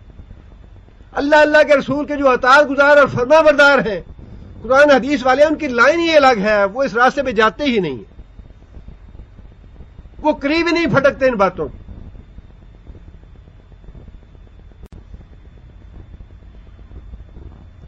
اللہ نے وہی بات آگے فرمائی، وما اکثر الناس بمؤمنین ولو حرصت، وما اکثر الناس، اور نہیں ہے لوگوں کی اکثریت، بمؤمنین ایمان لانے والی، ولو حرصت، ولو حرصت کیا معنی؟ تو ہاں کتنی بھی حرص کرے، تو ہاں کتنی بھی تمنا کرے، تو ہاں کتنا بھی طمع کرے اس بات کا کہ کاش یہ لوگ ایمان لے آئیں۔ اب یہ تو رسول اللہ صلی اللہ علیہ وسلم کی اپنی امت پہ شفقت اور رحمت کا معاملہ تھا کہ وہی کافر جو نبی صلی اللہ علیہ وسلم کی توہین کرتے، نبی صلی اللہ علیہ وسلم کی تذلیل کرتے، نبی صلی اللہ علیہ وسلم کو تانے دیتے، نبی صلی اللہ علیہ وسلم کو اذیت پہنچاتے، نبی صلی اللہ علیہ وسلم کو تکلیفیں پہنچاتے، دکھ اور رنج پہنچاتے، انہی کافروں کے بارے میں اللہ کے رسول نبی صلی اللہ علیہ وسلم جو ہے اس بات کے خواہش مند ہیں کہ یا اللہ یہ لوگ ایمان کیوں نہیں لاتے، یہ لوگ ایمان لے آئیں۔ ولو حرصت، اے محمد صلی اللہ علیہ وسلم یہ لوگ ایمان نہیں لائیں گے، ولو حرصت، خواہ تو کتنی ہی تمنا کیوں نہ کر لے، کتنی ہی خواہش کیوں نہ کرے۔ مطلب یہ کہ ایمان کا معاملہ جو ہے یہ نبی صلی اللہ علیہ وسلم کی تمنا اور خواہش پہ بھی نہیں ہے۔ ایمان بڑی قیمتی چیز ہے، ایمان جو ہے یہ تو اللہ کے رسول کی تمنا پہ بھی نہیں تقسیم ہوتا، نہیں دیا جاتا، اتنی بڑی نعمت ہے یہ۔ اور یہ تو ہمیں اللہ کا شکر ادا کرنا چاہیے، ہم نے کتنا مانگا ایمان اللہ سے، اور ہم میں کون سی خوبی دیکھی اللہ نے کہ اللہ تعالیٰ نے بن مانگے ہمیں ایمان دے دیا۔ اس کے باوجود اللہ کی رحمت سے، اللہ کے فضل سے، اللہ کے احسان سے غفلت کرتے ہوئے اور اللہ کی ناشکری کرتے ہوئے شرم آنی چاہیے انسان کو۔ اللہ نے اتنا بڑا احسان کیا ہم پہ، مسلمان والدین کے گھر پیدا کر دیا، پیدا ہوتے ہی اللہ کا نام سن لیا، محمد صلی اللہ علیہ وسلم کا نام سن لیا، توحید کی اذان سن لی، توحید کی دعوت سن لی۔ اتنا اللہ کا انعام، اتنا اللہ کا فضل، اور اس کے بعد کوئی پرواہ نہیں، نہ نماز کی پرواہ ہے، نہ قرآن کی پرواہ ہے، نہ اللہ کے رسول کی شرم و حیا ہے، نہ حلال حرام کی پرواہ ہے، نہ حقوق العباد کی پرواہ ہے، نہ والدین کی پرواہ ہے، نہ بال بچوں کے حقوق کی پرواہ ہے، بالکل کوئی پرواہ نہیں۔ اس سے بڑی بد نصیبی کیا ہے؟ فرمایا کہ یہ ایمان کی دولت جو ہے یہ تو میں اسے دوں گا جسے میں سمجھتا ہوں کہ یہ ایمان کے لائق ہے، ایمان کے قابل۔ ولو حرصت، تو ہاں کتنی بھی کوشش کرتا رہے یہ ایمان لانے والے نہیں۔ آگے اللہ نے فرمایا وما تسألهم علیہ من اجر، وما تسألهم، اور نہیں تو سوال کرتا ان سے، علیہ اس پہ، کس پہ؟ یہ جو دن رات نبی صلی اللہ علیہ وسلم نے ایک کیا ہوا ہے، شب و روز محنت کرتے ہیں، مشقت کرتے ہیں، تکلیفیں اٹھاتے ہیں اللہ کا دین تمہیں پہنچانے کے لیے۔ فرمایا ما تسألهم، اے محمد صلی اللہ علیہ وسلم آپ ان سے کچھ مانگتے تو نہیں ہیں، یہ دین پہنچانے کے عوض میں، دین پہنچانے کے مقابلے میں ان سے کوئی اجر تو نہیں مانگتے، کوئی مزدوری نہیں مانگتے، کوئی تنخواہ نہیں مانگتے، کوئی نظر نیاز نہیں ان سے طلب کرتے۔ من اجر ان ہوا الا ذکر للعالمین، ان ہوا نہیں ہے وہ الا مگر ذکر نصیحت للعالمین، واسطے جہان والوں کے لیے۔ ہوا سے مراد کیا ہے؟ قرآن جس کی نبی صلی اللہ علیہ وسلم دعوت دے رہے تھے، بڑی خوبصورت اور بڑی مربوط بات، بظاہر تو یہ بے ربسی بات لگتی ہے، بڑی مربوط بات اور بڑی خوبصورت اور بڑی پیاری بات اللہ نے فرمائی۔ بات یہ ہے کہ اے محمد صلی اللہ علیہ وسلم، آخر تجھ پہ کون سا احسان کیا انہوں نے، یا تو ان کے کون سے بارے گراں تجھ پہ ہے ان کا،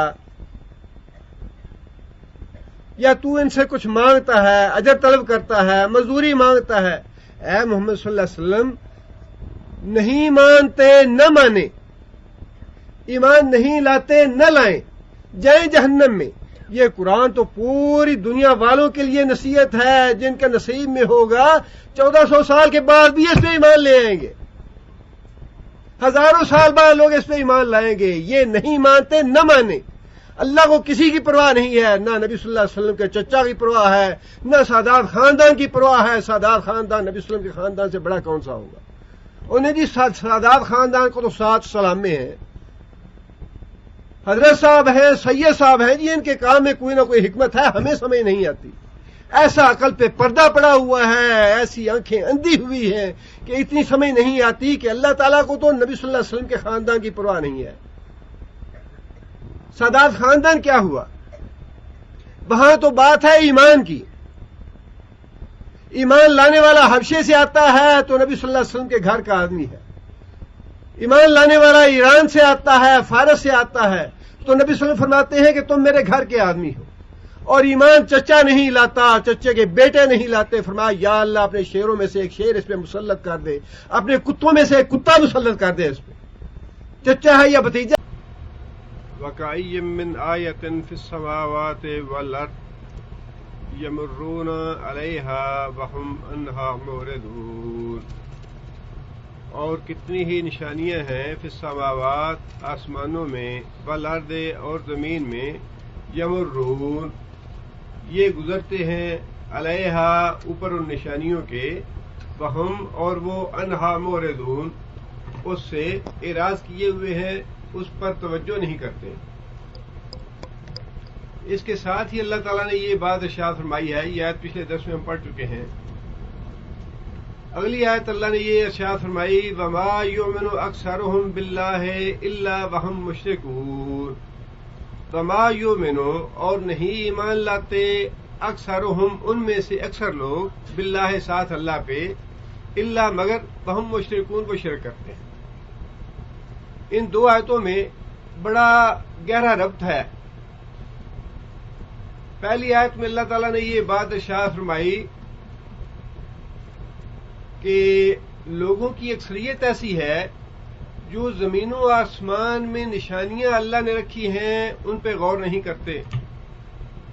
زمین و آسمان کی نشانیاں یہ چاند، ستارے، سورج، اور زمین میں پہاڑ ہیں، دریا ہے، سمندر ہیں، درخت ہیں، کھیتی باڑی ہے، فصلیں ہیں، یہ ساری اللہ کی نشانیاں ہیں۔ پہلی آیت میں تو اس میں یہ بات ارشاد فرمائی کہ لوگوں کی اکثریت ایسی ہے جو ان چیزوں پہ غور نہیں کرتے، اسے ایک روٹین کی بات سمجھتے ہیں۔ روزانہ سورج چڑھتا دیکھتے ہیں، سورج غروب ہوتا ہے، پھر چاند چڑھتا ہے، غروب ہوتا ہے، ستارے نکلتے ہیں، غروب ہوتے ہیں۔ عام معمول کی زندگی میں انسان ان پہ غور کرنے کی ضرورت محسوس نہیں کرتا۔ اگلی آیت میں اللہ تعالیٰ نے اس غفلت کا نتیجہ بتایا ہے کہ غفلت سے اس طرح زندگی جو انسان بسر کرتا ہے وہ کس گمراہی میں مبتلا ہوتا ہے۔ پہلی آیت میں تشخیص کی گئی کہ جو بیماری تمہیں لاحق ہوتی ہے وہ لاحق کیوں ہوتی ہے، اور جو آدمی اس غفلت میں مبتلا ہوتا ہے اس کا نتیجہ یہ ہے کہ وہ شرک کی بیماری میں مبتلا ہو جاتا ہے۔ جو آدمی زمین و آسمان کی چیزوں پہ غور و فکر نہیں کرتا، اللہ کی نشانیوں پہ غور و فکر نہیں کرتے، اس کا طبعی نتیجہ یہ ہے کہ وہ شرک میں مبتلا ہو جاتے ہیں۔ شرک میں مبتلا کیوں ہوتے ہیں؟ اللہ تعالیٰ نے فرمایا کہ اکثریت ایسے لوگوں کی ہے جو اللہ تعالیٰ پہ ایمان تو لاتے ہیں کہ گریٹ گاڈ موجود ہے، ایک سپر پاور جو ہے وہ اللہ تعالیٰ کی موجود ہے اس دنیا میں،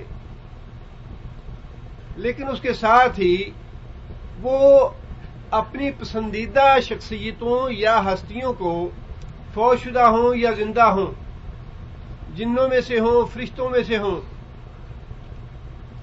یا پھر ان کے نظریے کے مطابق جو قدرت کے مظاہر ہیں ان میں سے کوئی چیز ہو، ان کو وہ اللہ تعالیٰ کے اختیارات میں شریک کرتے ہیں۔ یہ شریک کیوں کرتے ہیں؟ جو لوگ زمین و آسمان کی نشانیوں پہ غور و فکر نہیں کرتے، وہ اللہ کے ساتھ شرک کیوں کرتے ہیں؟ اس شرک کرنے کی وجہ یہ ہے کہ زمین و آسمان کی نشانیوں پہ غور و فکر نہ کرنے کی وجہ سے ان کے دل میں اللہ تعالیٰ کی وہ عظمت اور وہ بڑائی، اللہ تعالیٰ کی وہ قدرت اور اللہ تعالیٰ کے وہ اختیارات جو فی الواقع ہیں وہ ذہن میں نہیں آتے۔ وہ اللہ تعالیٰ کی قدرتوں کا انکار کرتے ہیں، لہذا یہ سمجھتے ہیں کہ اس پوری کائنات کا نظام ایک اللہ کیسے چلائے گا۔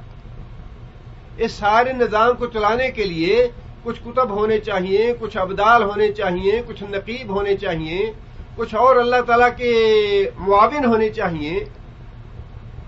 لیکن جو آدمی اس کائنات کی زمین و آسمان کی اشیاء پہ غور و فکر کرتے ہیں یا خود اپنی تخلیق پہ فکر کرتے ہیں، زمین و آسمان میں انسان کی جاندار چیزوں کی تخلیق ساری چیزیں شامل ہیں۔ ایک اللہ تعالیٰ ایک ہی وقت میں لاکھوں خانی ارب ارب انسانوں کی نگرانی کر رہے ہیں، ان کی دعائیں سن رہے ہیں، ان کی حاجتیں پوری کر رہے ہیں، ان کی زندگی اور موت کے معاملات طے کر رہے ہیں۔ جو آدمی یہ فہم رکھتا ہے، یہ شعور رکھتا ہے، اسے اس بات کی حاجت محسوس نہیں ہوتی کہ وہ کسی دوسرے کو اللہ کے ساتھ شریک کرے، کہ وہ اللہ تعالیٰ کی معاونت کریں یا اللہ کی مدد کریں یہ دنیا کا نظام چلانے کے لیے۔ لیکن جس آدمی کے ذہن میں اللہ تعالیٰ کی یہ قدرت نہیں ہے، وما قدر اللہ حق قدر ہی، اس کا یہی معنی ہے کہ جیسی اللہ تعالیٰ کی قدر کرنی چاہیے تھی، جیسا اللہ تعالیٰ کی عظمت کا تصور انسان کے ذہن میں ہونا چاہیے تھا، ما قدر اللہ، لوگوں نے ویسا تصور اپنے ذہن میں اللہ کا نہیں بٹھایا۔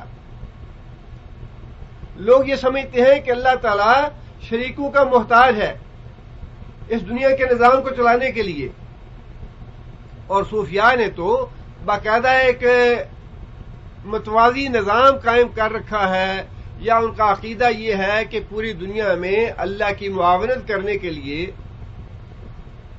ہر زمانے میں ایک نہ ایک غوث ہوتا ہے۔ غوث کا معنی فریاد سننے والا۔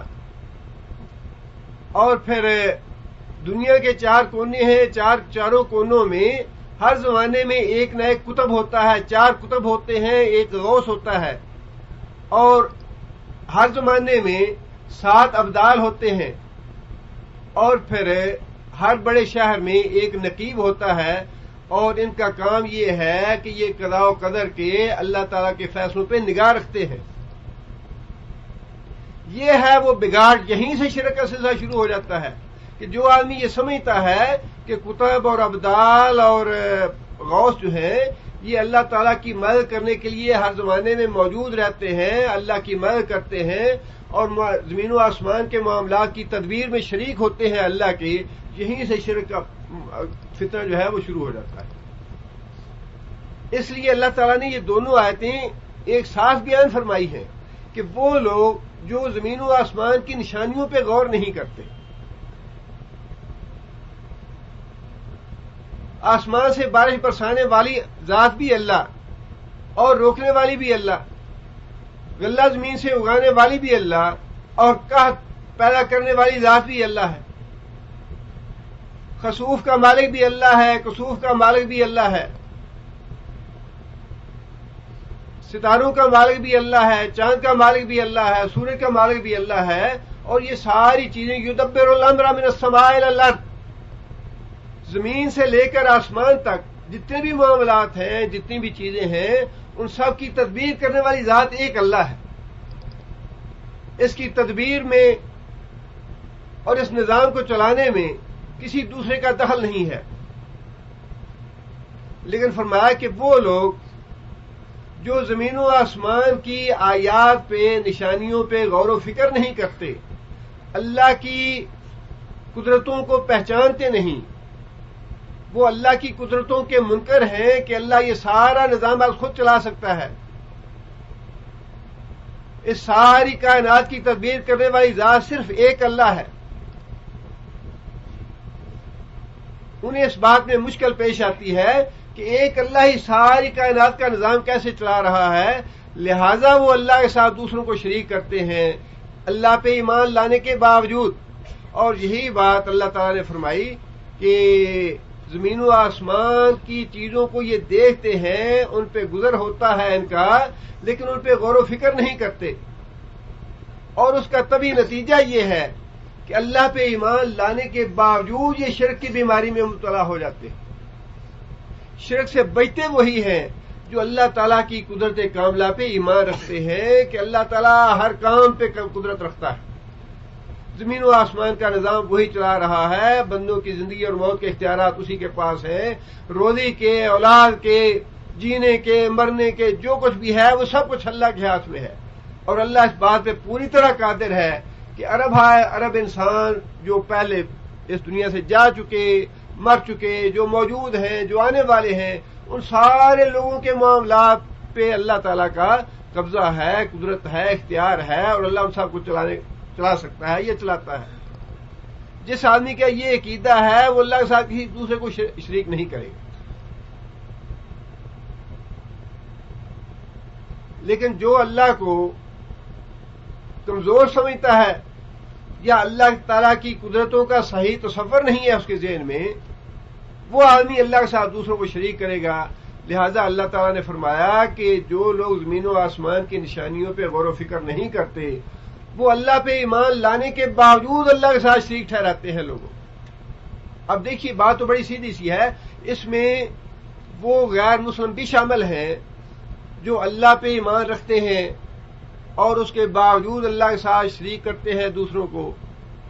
عیسائی بھی ہیں، یہودی بھی ہیں، ہندو بھی ہیں، جتنے بھی مشرک ہیں وہ سارے شامل ہیں. اور اس میں وہ مسلمان بھی شامل ہیں جو اللہ پہ ایمان رکھتے ہیں لیکن اس کے باوجود سمجھتے یہ ہیں کہ اولاد داتا صاحب بھی دے سکتے ہیں، روزی دینے والا عبد القادر جیلانی بھی ہے، ہماری قسمتوں کا مالک امام بری بھی ہے. جو لوگ یہ سمجھتے ہیں وہ بھی اس آیت میں شامل ہیں، وہ بھی اسی طرح کے مشرک ہیں جس طرح کے وہ مشرک ہیں جو بتوں کو پوجنے والے مشرک ہیں. اگر دونوں کا انجام اسی عقیدے پہ ہوتا ہے، ایک ہی عقیدے پہ ہوتا ہے، تو ان کی موت ایک عقیدے پہ ہوتی ہے، تو انجام بھی ایک جیسا ہی ہوگا. دونوں مشرکوں میں فرق ہے تھوڑا سا، وہ فرق صرف اتنا ہی ہے، جو بت کو پوجتا ہے، عیسیٰ علیہ السلام کو اللہ کا شریک ٹھہراتا ہے، عزیر علیہ السلام کو اللہ کا بیٹا گردانتا ہے، یہ جو مشرک ہیں انہیں اگر اللہ ہدایت دے دے تو انہیں دائرہ اسلام میں داخل ہونے کے لیے کلمہ پڑھانا پڑے گا، ان سے کلمہ شہادت کا اقرار کروانا پڑے گا.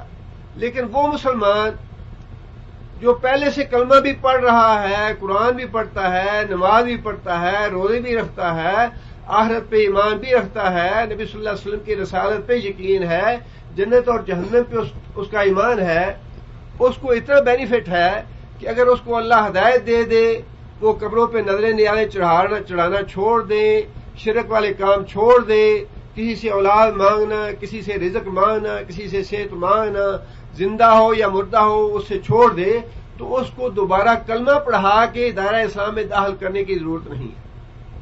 اس کا جو پہلا کلمہ ہے وہ اس کو کفایت کرے گا اگر وہ اپنی اس شرک کی گمراہی سے باہر آ جاتا ہے. لیکن اگر وہ اسی شرک پہ مرتا ہے تو ان دونوں مشرکوں کے انجام میں کوئی فرق نہیں ہے.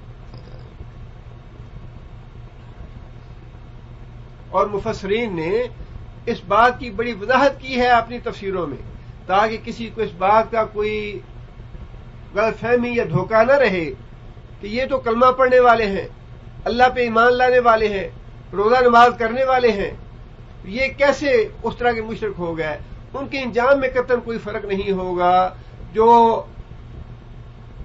علی حجویری کو داتا سمجھتا ہے، قبر پہ جاتا ہے، نظر نیاز چڑھاتا ہے، وہاں سے اولاد مانگتا ہے، رزق مانگتا ہے، صحت مانگتا ہے، یا پھر عبد القادر جیلانی کے نام کی 12ویں دیتا ہے، یا کسی کے نام کا کچھ دیتا ہے، نظر نیاز دیتا ہے، یا یہ عقیدہ رکھتا ہے کہ ان کے پاس بھی اللہ تعالیٰ کے اختیارات میں سے کچھ اختیارات ہیں، وہ اسی طرح کا مشرک ہے جس طرح مکہ کے کافر یا مشرک تھے۔ اس لیے کہ مسلم شریف میں کافروں کا جو تلبیہ بتایا گیا ہے وہ تلبیہ یہی ہے، لا شریک لک الا شریکن،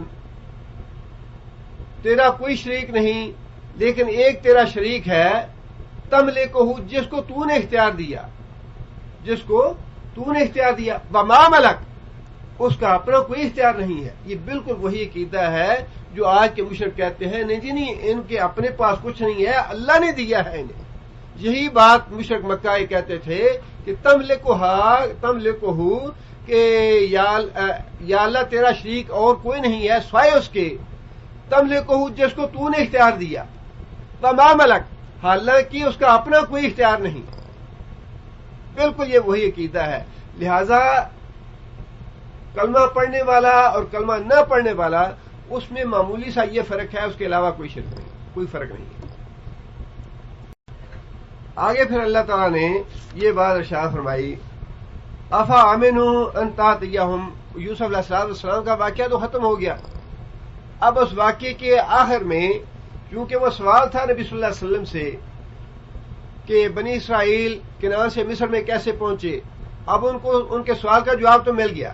اب جواب دینے کے بعد ان کو تنبیہ کی جا رہی ہے، انہیں وارننگ دی جا رہی ہے کہ سوال کا جواب پانے کے بعد بھی اگر تم ایمان نہیں لاتے، جبکہ تم یہ وعدہ کر چکے ہو کہ اے محمد صلی اللہ علیہ وسلم اگر آپ اس سوال کا جواب دے دیں تو ہم ایمان لے آئیں گے، اگر اب بھی تم ایمان نہیں لاتے تو پھر یہ بات یاد رکھو کہ تمہارا انجام بھی وہی ہوگا جو اس سے پہلے رسولوں کو جھٹلانے کا انجام ہو چکا۔ افا امنوا، کیا یہ لوگ امن میں ہیں؟ کیا یہ لوگ اپنے آپ کو بے خوف سمجھتے ہیں، اپنے آپ کو مطمئن سمجھتے ہیں؟ ان تاتیہم غاشیۃ من عذاب اللہ، کہ شرک کرنے کے باوجود نہیں آئے گا ان پہ اللہ کے عذاب میں سے کوئی آفت یا کوئی مصیبت، یعنی یہ مشرک شرک کرنے کے باوجود اس بات سے نڈر ہیں، اس بات سے بے خوف ہو گئے ہیں کہ اللہ تعالیٰ کی طرف سے ان پہ عذاب کی کوئی قسم نہیں آئے گی۔ اصل عذاب تو وہی ہے جو قیامت کے دن ہوگا، لیکن دنیا میں عذاب کی بڑی قسمیں ہیں۔ بے دین اور ملحد لوگوں کا ملک پہ حاکم بن جانا اللہ کا عذاب ہے،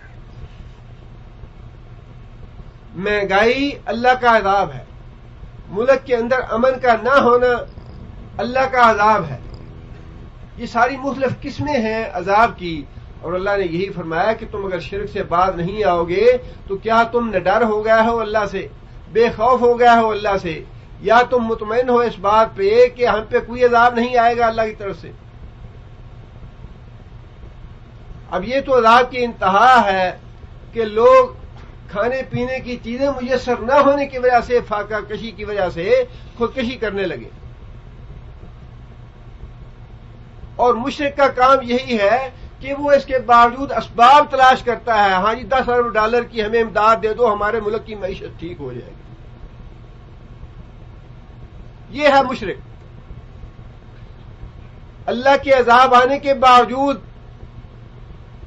جو اس بات پہ سوچنے کے لیے تیار نہیں کہ زمین و آسمان کا مالک کون ہے، اس کے وسائل اور اسباب کس کے اختیار میں ہیں، روزی دینے والا کون ہے، کاسالی ختم کرنے والا کون ہے، مہنگائی ختم کرنے والا کون ہے۔ یہ ذخیرہ اندازوں کا لالچ اور ان کا اقتدار پہ قبضہ جما لینا، یہ تو سارے اسباب ہیں، وسائل ہیں ہماری بے گناہوں اور بے عملیوں کی وجہ سے۔ اسباب تو بنتے ہیں ان چیزوں کے، اور اسباب اللہ کے ہاتھ میں ہیں۔ ایک بدماش گیا، دوسرا بدماش بٹھا دیا اللہ، ایک کافر گیا، دوسرا مرتد آ گیا۔ جب تک ہم اللہ کی طرف رجوع نہیں کرتے، اللہ کے حضور توبہ استغفار نہیں کرتے، اپنی بدعمالیاں ترک نہیں کرتے، اس وقت تک یہ اللہ نے تو خود فرمایا ہے کہ یہ عذاب آئیں گے تم پہ اگر یہ شرک نہیں چھوڑو گے تو۔ اللہ کے رسول کی نافرمانی نہیں چھوڑو گے تو پھر اس بات سے تم بے خوف نہ ہو جانا، نڈر نہ ہو جانا کہ اللہ کے عذاب نہیں ہم پہ آئیں گے۔ اور تاتیہم الساعۃ بغتۃ، یا کیا یہ لوگ اس بات سے بے ڈر ہو گئے کہ اچانک ان پہ قیامت نہیں آ جائے گی؟ قیامت کے عذاب سے پہلے دنیا کے عذابوں کا ذکر کیا کہ یہ بھی ممکن ہے کہ اللہ ناراض ہو جائیں، اللہ غصے ہو جائیں اور اپنی ناراضی اور غصے کی وجہ سے عذابوں کی مختلف قسمیں بھیجنا شروع کر دیں، اور اگر اپنی رحمت کی وجہ سے، اپنی مہربانی کی وجہ سے، اپنے تحمل اور حوصلے کی وجہ سے اللہ تعالیٰ اس دنیا میں ہمارے گناہوں کو نظر انداز فرما دیں، دنیا میں عذاب کی کوئی قسم نہ بھیجیں، تو فرمایا کہ قیامت سے تو بھاگ کے کوئی جا ہی نہیں سکتا۔ کیا تم اس بات سے بھی بے ڈر ہو گیا ہو کہ قیامت نہیں آئے گی تم پہ،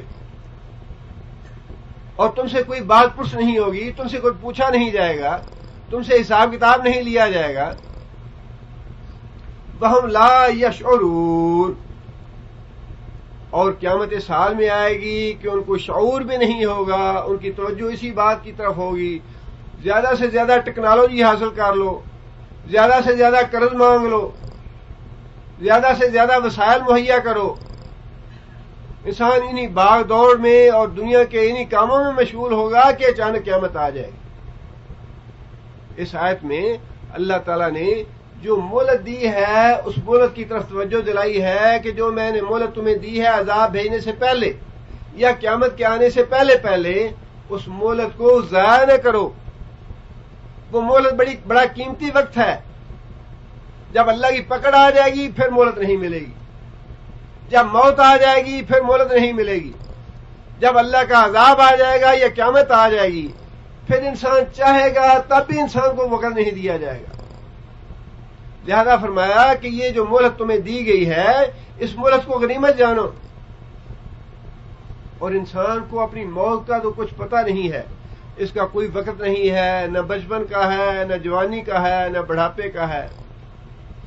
ایکسیڈنٹ ہوتے ہیں، اس میں جوان بھی ہوتے ہیں، بوڑھے بھی ہوتے ہیں، بچے بھی ہوتے ہیں، جس کی جان اللہ نے لینی ہوتی ہے اللہ لے لیتے ہیں۔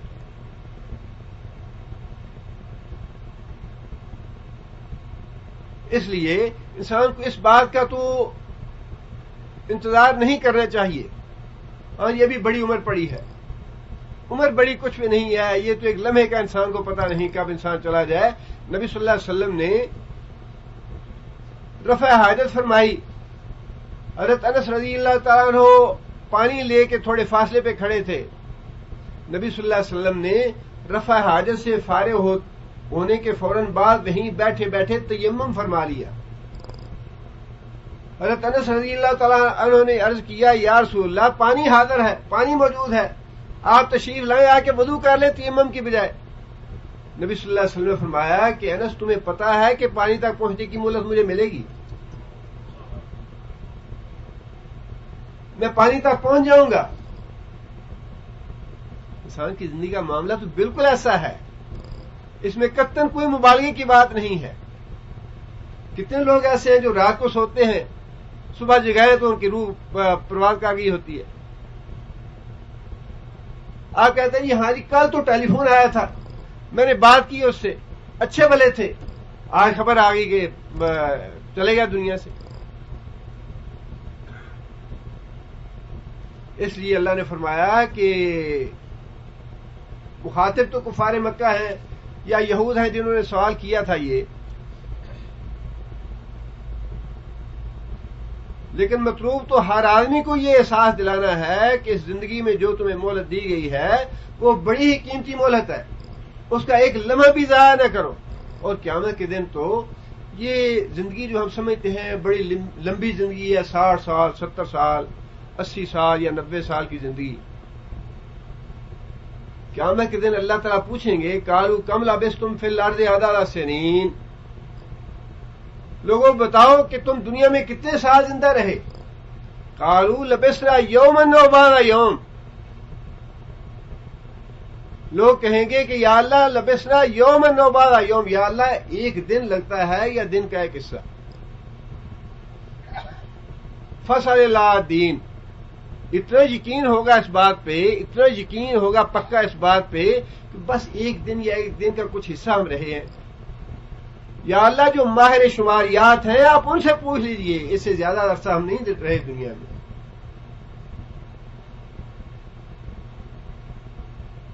اس کے جواب میں اللہ بھی پھر یہ بات ارشاد فرمائیں گے ان لبثتم الا قلیلا لو انکم کنتم تعلمون، ہاں واقعی تم نے بڑا تھوڑا عرصہ گزارا دنیا میں، باقی تم نے دن یا ایک دن کا چھوٹا سا حصہ گزارا، لیکن بدبختو کیا تم ایک حصے کے لیے بھی تم اللہ کو راضی نہیں رہ سکے؟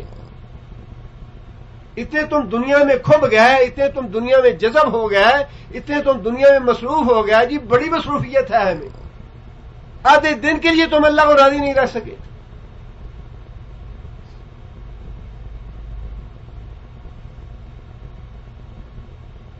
نبی صلی اللہ علیہ وسلم نے بنی اسرائیل کے ایک خاتون کا واقعہ بیان فرمایا کہ موسیٰ علیہ السلام کے پاس ایک عورت آئی اور آ کے گزارش کی کہ اے اللہ کے نبی آپ دعا کریں میرے لیے کہ میرے بیٹے چھوٹی عمر میں فوت ہو جاتے ہیں، 70 سال 80 سال 90 سال چھوٹی عمر میں فوت ہو جاتے ہیں، تو آپ اللہ سے دعا کیجئے کہ اللہ تعالیٰ میرے بیٹوں کی عمر لمبی کرے، 200 سال 300 سال جتنی عمریں ہوتی تھی اس زمانے میں۔ موسیٰ علیہ السلام نے فرمایا کہ میرے بعد ایک نبی آنے والا ہے جس کی امت کی اوسط عمر 60 اور 70 کے درمیان ہوگی، 60-70 سال ان کی اوسط عمر ہوگی۔ اس خاتون کو بڑا تعجب ہوا کہ میں تو 80-90 سال کی عمر میں میرے بیٹے فوت ہوتے ہیں اور میں دعا کرا رہی ہوں کہ ان کی عمر لمبی ہونی چاہیے، 200 سال 300 سال ہونی چاہیے، اور مجھے اللہ کے نبی یہ خبر دے رہے ہیں کہ بعد میں آنے والا نبی ایسا ہے جس کی امت کی عمریں 60-70 کے درمیان ہوں گی۔ وہ خاتون کہنے لگی موسیٰ علیہ السلام کو کہ اگر میں اس نبی کی امت سے ہوتی میں 60-70 سال کا عرصہ سجدے میں پڑھ کے گزار دیتا، اگر مجھے نصیب ہوتا یہ کہ میں اس نبی کی امت میں شامل ہو جاتی، میں اس نبی کی امت میں پیدا ہوتی، تو 60-70 سال کا کوئی عرصہ تو عرصہ ہی نہیں ہے، میں تو یہ عرصہ سجدے میں پڑھ کے گزار دیتا۔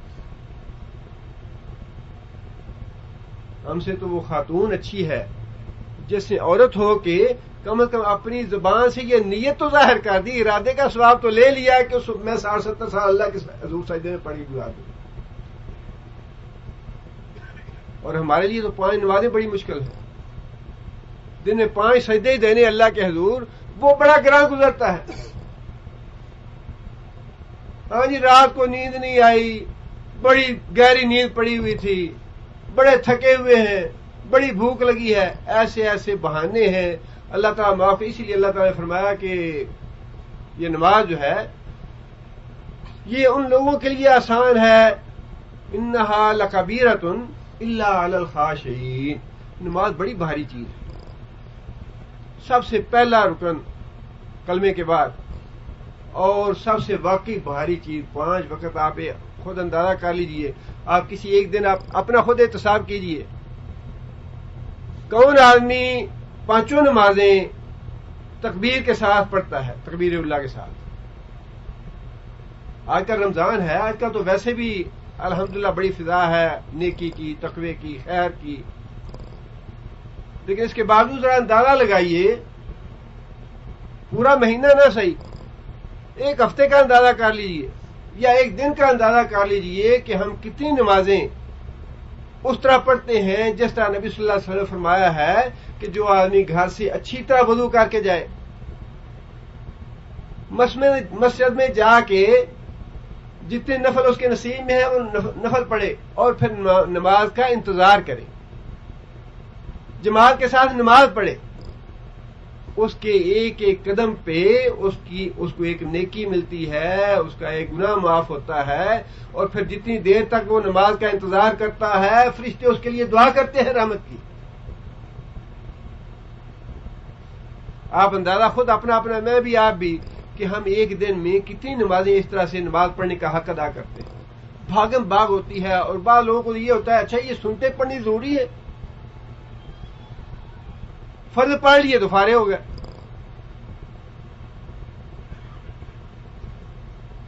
یہی بات اللہ تعالیٰ ہمیں بتا رہے ہیں کہ یہ دنیا میں جو مہلت دی ہے 60 سال کی 70 سال کی جتنی بھی ہے، یہ بڑی غنیمت ہے اور بڑی مختصر ہے، یہ بڑی قلیل ہے، اور اس کا اندازہ ہمیں قیامت کے دن ہوگا۔ ویسے اس دنیا میں 60-70 سال کی عمر جو ہے یہ اللہ کے فضل و کرم سے اگر کوئی کام کرنا چاہتا ہے نا اللہ کے لیے تو اللہ برکت بڑی ڈال دیتے ہیں اس کے وقت میں۔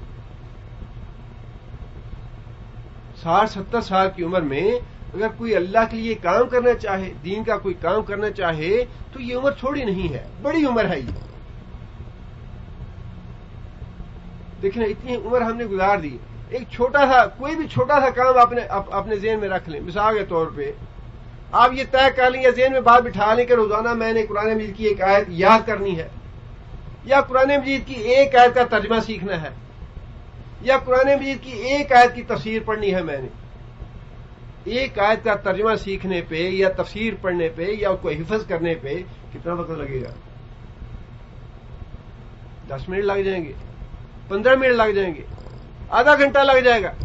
اگر حفظ کرنا ہے تو چلیے کہہ لیجئے کہ آدھا گھنٹہ لگ جائے گا، لیکن اس معمول پہ آپ پابند رہیں، روزانہ ایک آیت کا ترجمہ پڑھنا ہے یا ایک آیت حفظ کرنی ہے۔ آپ دیکھیے کہ مہینے میں یا 6 مہینے میں سال میں اللہ کتنی برکت دیتے ہیں، آپ کتنا آپ قرآن سیکھ لیتے ہیں، کتنا آپ ترجمہ پڑھ لیتے ہیں اس کا، یا کتنا آپ قرآن بھی حفظ کر لیتے ہیں، اور پھر اسی حساب سے آپ اندازہ لگا لیجئے کہ 4 سال 10 سال 15 سال 20 سال اگر آدمی کرتا رہے اس کی پابندی تو انسان کتنا کچھ حاصل کر سکتا ہے۔